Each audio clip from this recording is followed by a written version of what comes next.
What if one tiny worthless seed, a seed so small you could lose it in your pocket, could change an entire family's life forever? And what if the boy who planted it almost made the most terrifying mistake of his life? This is the story of Jack, and the most dangerous beanstalk the world has ever seen. Jack and his mother were poor, not just a little poor. The kind of poor where the cupboard is empty and dinner is just a glass of water and a prayer.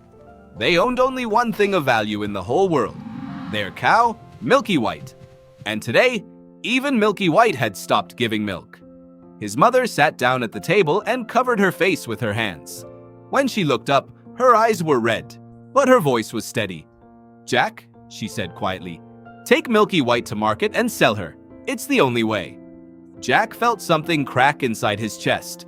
Milky White wasn't just a cow to him. She was the only friend he had on those long, cold nights. He pressed his forehead against hers and whispered, "I'll make it right, old girl. I promise."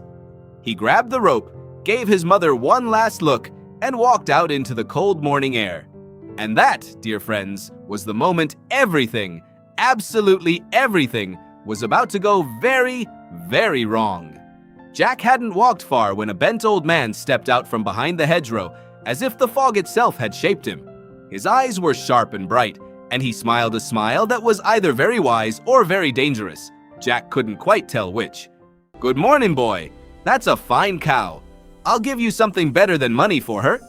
He opened his fist, and there in his palm sat 5 beans, glowing, pulsing, alive with a strange green light. "These," the old man said, "are magical. Plant one tonight, and by morning, your life will be changed forever." Now here's the part where every grown-up in the world would say, "Don't do it, Jack." But Jack was 10 years old, and those beans were glowing, and the old man's words felt like a spell wrapping around his heart. Would you have taken the beans? Think about it. Because Jack did. He handed over Milky White, took the 5 tiny beans, and ran home with his heart hammering inside his ribs. His mother's face turned white, then red. Then she flung the beans straight out the window into the dark garden. "5 beans?" she cried. "You traded Milky White, our only hope, for 5 beans?" She sent Jack to bed without a single crumb of supper and wept alone at the table. Jack lay in the dark, and for the first time in a long time, he felt something he'd never felt before. Shame. Heavy, awful, stomach-sinking shame. He stared at the ceiling and listened to the wind, certain he had ruined everything. But then, at midnight exactly, the ground outside began to shake. A deep green glow bled through the window cracks. The whole cottage trembled. Jack scrambled to the window and his jaw fell open. The beanstalk had grown, not a little, enormously. It was thick as a tower, green as a jungle, and it disappeared straight up through the clouds. Jack pressed his nose to the glass and whispered one single word. "Whoa!" Jack didn't go back to sleep. He pulled on his boots, crept outside, grabbed the first thick branch of the beanstalk, and climbed. He climbed through the cold, wet mist of early morning. He climbed past birds' nests and drifting clouds. He climbed until his arms ached and his legs burned. And still he climbed. And then he pushed through one last layer of cloud, and the whole world changed. Sunlight poured over him like warm water. The sky up here was a dazzling blue, deeper than any sky he'd ever seen from the ground. And there, at the end of a road that was literally made of cloud, stood a castle so enormous it made his entire village look like a toy. Every stone was as big as a house. The door knocker alone was as tall as Jack's mother. He stood at that giant door, barely breathing, and knocked 3 small knocks with his tiny fist. The door swung open, and standing there, blocking the entire sky, was a woman the size of a church. She looked down at Jack with wide, startled eyes and hissed, "Quick, get inside. If my husband smells you, he'll eat you before breakfast." Inside, Jack saw a world built for giants. Plates the size of swimming pools. Chairs tall as trees. The woman hid Jack behind a giant clay pot near the warm fireplace and whispered urgently, "Don't make a sound. Not one." Then the floor moved. Boom, boom, boom. Each step rattled Jack's teeth in his head. The giant ducked through the doorway, and he was the most terrifying thing Jack had ever seen. His voice, when it came, was like a thunderstorm trapped in a chest. "Fee, fi, fo, fum! I smell the blood of an Englishman. Be he alive or be he dead, I'll grind his bones to make my bread." Jack did not breathe. He did not blink. He made himself smaller than he had ever been. The giant's wife set dinner on the table, a feast Jack could have swum in, and the giant's suspicious eyes roamed the room, and then settled. He sat down, ate until the table groaned, and afterward called to his servant, "Bring me my hen, bring me my harp." And that was when Jack saw them. The golden hen, and every egg she laid was pure, solid gold. The golden harp, and when she played, her music floated through the air like something from a dream. The giant was asleep within minutes, snoring like a thunderstorm, and Jack's mind was racing. His poor mother, empty cupboards, that hollow, hungry look on her face. Jack set his jaw, crept out from behind the pot, and made the decision that would either save his family or end everything. Jack counted his breaths. 1, 2. He grabbed the golden hen under his arm. She squawked, but he held on. He reached for the golden harp.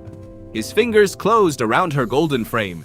He ran for the door, but the harp opened her golden mouth and screamed at the top of her lungs, "Master! Master! Master!" The giant's eyes snapped open. For one frozen second, giant and boy stared at each other. Then the giant roared, a sound so enormous it rattled the clouds, and lunged. Jack ran. He had never run so fast in his life. His boots pounded the cloud floor. He hit the top of the beanstalk without slowing, wrapped his arms and legs around it, and started sliding, climbing, half falling down. Down, down. The beanstalk shook. The giant was climbing down after him, his weight making the whole vine sway like a ship in a storm. Jack could feel each massive grip above him. Thud, thud, thud. Getting closer. His hands burned on the vine.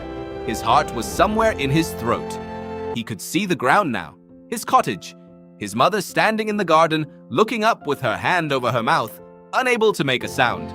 20 feet from the ground, Jack made his last decision. He let go, dropped, and the moment his feet hit the earth, he screamed one single word at the top of his lungs. "Mother! The axe!" Jack swung the axe with every ounce of strength he had. Once, the beanstalk cracked. Twice, it splintered and swayed. On the third strike, the whole great stalk leaned sideways with a groan like a dying storm, and then it fell, crashing into the earth so hard the ground jumped beneath their feet. The giant fell with it, and he never rose again. The clouds closed over the hole in the sky as if nothing had ever been there at all. Jack dropped the axe. His mother grabbed him and held him so tight he could barely breathe, and neither of them let go for a very long time. The golden hen laid an egg that very morning, bright, solid gold. And then another, and another. Jack and his mother never went hungry again. They mended the roof and fixed the walls and filled the cupboard until it overflowed. The golden harp played every evening, and her music was so sweet that even the stars seemed to lean in to listen. But Jack never forgot what it felt like to stand at the top of that beanstalk. Heart pounding, the whole world tiny below his feet. He had been scared. He had made mistakes. And he had still kept going. Because here is the secret that Jack learned, dear friends, and I want you to hold it close tonight as you drift off to sleep. Courage is not the absence of fear. Courage is being terrified all the way down the beanstalk and swinging the axe anyway. Good night, brave one. Whatever giant you're facing, whether it's a dark room, a hard day at school, or a scary new thing you've never tried before, remember Jack. Remember the beanstalk.